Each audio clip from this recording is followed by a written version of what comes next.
With us now is the ever effervescent Frank MacKay. How are you? Great, Donna. Thanks for having me. So good to see you.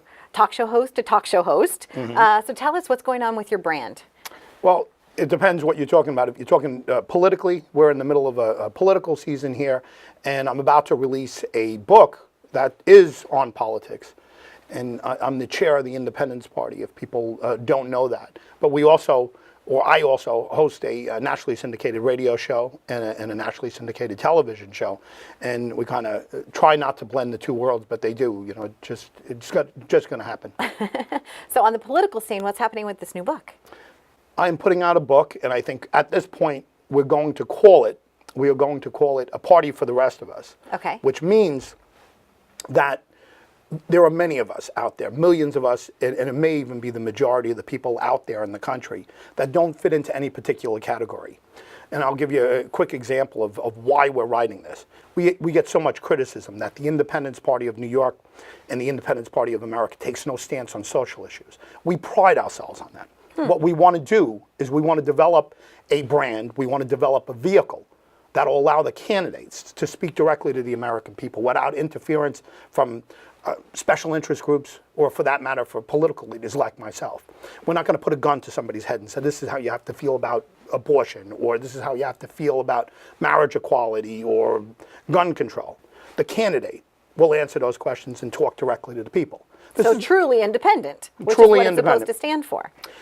This is a departure from anything that's ever been in the country. There's never been anything like this. So we get criticism certainly from the press, who either leans left or leans right. So we're getting it from both sides. We don't care. We're not going to change how we view the world.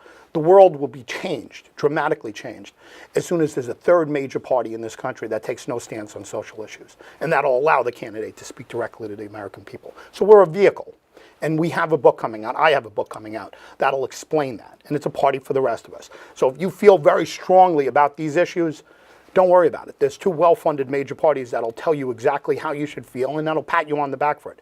But there's a whole bunch of us that simply just don't fit into those categories. Well, congratulations for the on rest that. of us. Thank you. And I know you've written books before. Yeah. Tell us about the network. Network Interviews is a book that was put out several years ago, and that's when I first met you, I think, when we did that book. And it was basically based around the interviews in Network, which was a newspaper that I put out as a teenager with my brother Gordon. And we took the interviews, everyone from Bon Jovi to Kiss to Whitney Houston, Guns N' Roses and Whitesnake and all the big bands from that era, Metallica.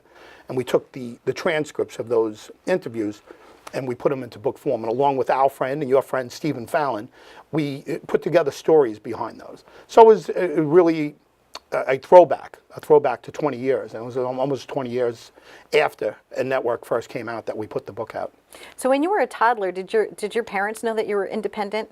Because I know how network newspapers started, and we're going to share that story. But I mean, seriously, like, were you like 3 and be like, no, I don't want this, I want this, or? You know, I just said to someone the other day, you're talking about being a toddler. When I was little, I didn't talk right away. It took me a while before I said anything. And my mother used to say, my late mother used to say, we couldn't wait till you started talking. Then as soon as you started talking, we couldn't wait till you shut up. That's true. I drove them nuts. But were you running for like school office? Like, were you like the student council vice president and all these other kind of things? Nothing like that. Okay. Nothing. I shouldn't advertise it, but I was in 13 schools in 4 years. Oh, wow. Yeah, a lot of moving around, and you know, I wasn't the ideal student. And I dropped out the day I turned 16. And I joined Suffolk Community College on a dropout program. And I ended up getting a 2-year there, and then I got a 4-year, and I went to Stony Brook a couple of years ago, about 10 years ago, and I got a master's degree. Well, I think that is a good testament to your independence, though. That's really great that you did that. Congratulations. I'm really proud of you Thank for you. that. And going back to Network, you scooped a story, and that's how your newspaper started. So let's talk about that. Because Yeah. I know no matter how many times you tell the story, I always love hearing it. When we first started out with Network, we couldn't get an interview. First 2 issues, we couldn't get a real interview. We had an old Howard Stern interview that my brother had gotten with another newspaper, and we just reprinted that. But the first 2 issues, we couldn't get anything. We couldn't buy an interview, and we were begging, just begging everybody. And at the time, Bon Jovi was about to put out Slippery When Wet, and that was going to be a big album. Everybody knew it was going to be a smash hit. And Bon Jovi Doc McGee is management, Polygram Records, which is his label, and the New York Daily News made a deal that there wouldn't be a print interview out until they put one out. So as we were sitting around, my brother and we had another partner at the time, we were trying to brainstorm on how to get an interview, any interview. And we joked about getting a Bon Jovi interview, which was a joke because nobody was going to get it before the Daily News. It was set in stone. So a brainstorm came up, and I said, what if we took a radio interview that Dan Neer, you know, Dano, right, from NEW, he just did a Bon Jovi radio interview. What if we took it with Dano's permission and we reprinted it? And then we just print on the cover exclusive Bon Jovi. We blast out, and we did exactly that. He agreed to it. And right before the issue came out, we got a fax machine. We never even heard about a fax machine. We didn't even know what the hell it was. And we just started faxing out that network, this new newspaper, Scoop the Daily News. And again, we were laughing when we were doing it. The head of Polygram's publicity, I'll keep her name out. She's a friend. She's wonderful. She came out and furious. She was furious, and the lawyer for Polygram was furious. And they're basically saying to us, look, if you put this out, if you ultimately publish this newspaper with Bon Jovi's interview, you're dead. You're finished. So we're sitting around. We all had long hair, and we're in this little apartment in Rego Park.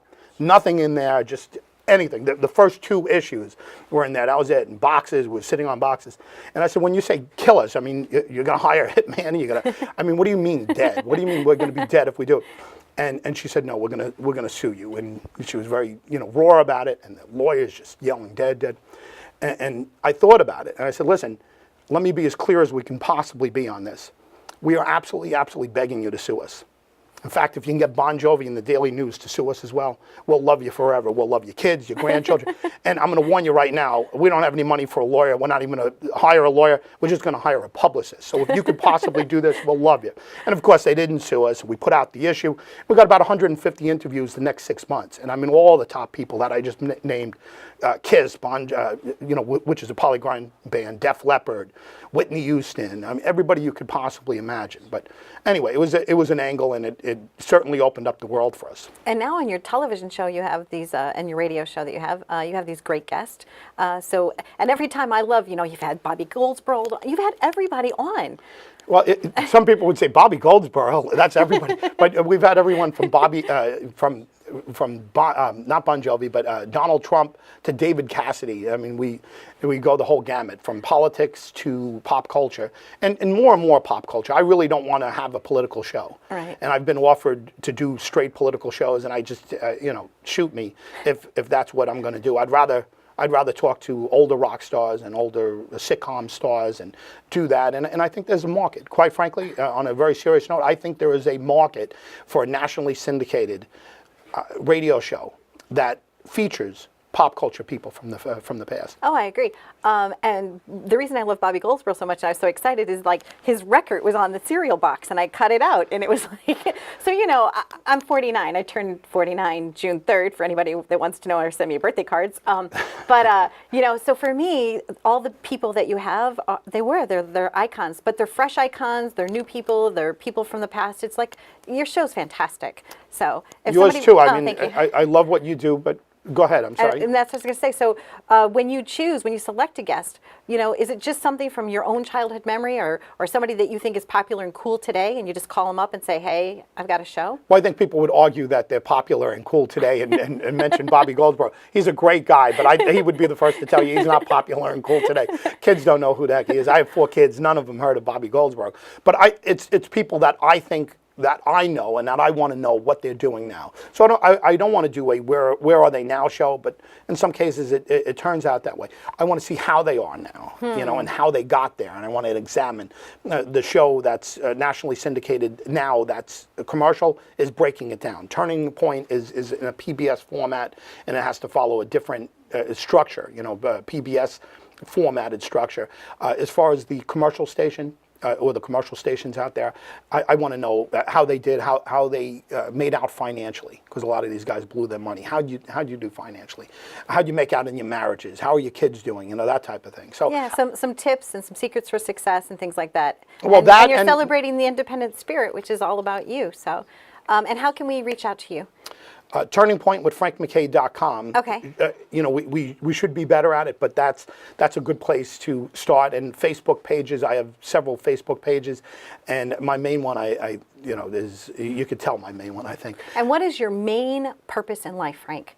Like, what is the one thing, what is your call to action for yourself right now? My wife and I have 4 great kids, and if we could pave the way for them, if we can open doors for them, whether it's contact-wise, experience-wise, and while we have them where they're listening, they're paying attention to us, if we can open the doors and make their careers easier, pave the way, and I know we're going to hear all about nepotism and everything. I don't care. We want to pave the way for the kids, and that's it. At the end of the day, if these kids end up doing what they love and they meet somebody that they love and spend the rest of their life doing what they love and spending it with who they love, we've It's a done happy it. life. Yeah. That's the secret for you. Thank you very, very much for being here as always. Thanks for having me.